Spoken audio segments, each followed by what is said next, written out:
Saya kembali ke dasar ya. Saya akan kembali ke dasar. Bapak kan ekonom. Kalau kita bicara ekonomi Indonesia, selalu keluar angka ICOR. Betul. Ya. Incremental Capital Output Ratio. ICOR kita 6,5 Ya, tinggi sekali. dibandingkan dengan Korea. Mereka itu 4. Singapura 4. Kalau tidak salah Thailand 4, India 5. Artinya apa? Kalau kita lihat kita 6, Korea 4, Singapura 4. Arti itu adalah 4 per 6 kan 2/3. Ya. Jadi kita ini kalau angka itu artinya kita 30% lebih tidak efisien dari Thailand, Malaysia, Filipina apalagi, Vietnam apalagi. Vietnam 3,6, Filipina, saya mau tanya. 2 kali lipat tidak Ya, efisien. saya mau tanya ya, Pak Muhammad. Kita bedanya apa sama orang Filipina? Kita rasnya apa?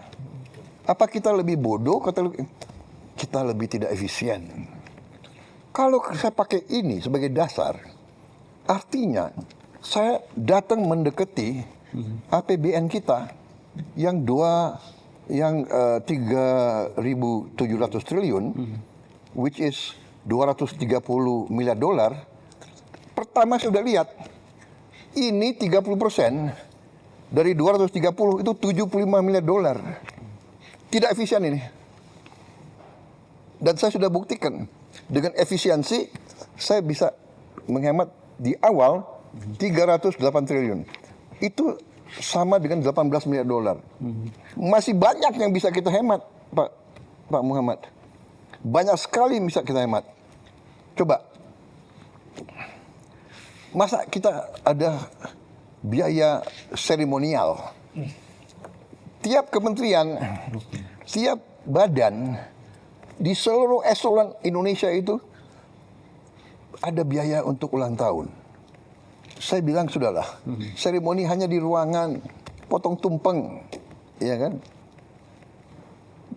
Biaya percetakan dan souvenir, kita potong 75%. Pembelian alat tulis kantor, kita potong 90%. Tiap kantor selalu beli alat tulis, beli buku, komputer hampir tiap tahun.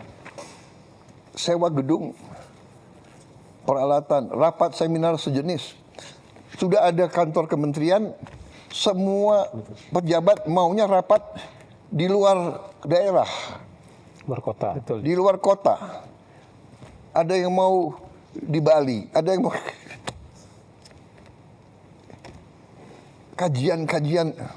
Saya analisa, saya bilang masalahnya sudah jelas kok, masalah kemiskinan, kesenjangan, lapangan kerja. Iya kan? Jembatan anak itu teriak, Pak Prabowo. Tiap hari kami basah.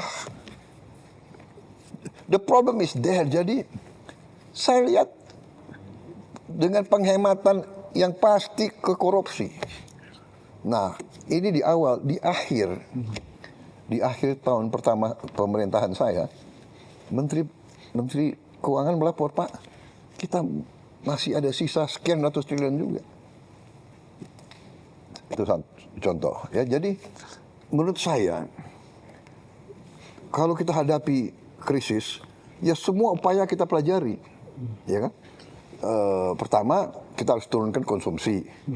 Ya, kita bisa turunkan konsumsi. Saya lihat negara-negara lain, umpamanya lagi mikir hari kerja jadi 4, dari 5 jadi 4. Ya, Filipina, Pakistan sudah. Ya. Kemudian work from home, bekerja dari rumah. Waktu COVID kita lakukan, cukup berhasil. Betul. Ya, saya kira kita bisa lakukan itu juga. Mungkin 75% karyawan dan pegawai bisa kerja dari rumah. Sekarang ada Vicon, ada banyak teknologi. 30 tahun yang lalu nggak ada, itu satu. Kita juga bisa, sebagai contoh tadi ya, work from home, kita juga bisa, umpamanya, satu mobil nggak boleh ditumpangi satu orang. Di negara-negara lain juga, satu mobil minimal 4 orang. Ya kan? So, banyak cara. Jadi, maaf ya, ada yang dramatisasi penghematan itu. Enggak, kita tidak kurangi biaya pendidikan apapun, kita tidak kurangi.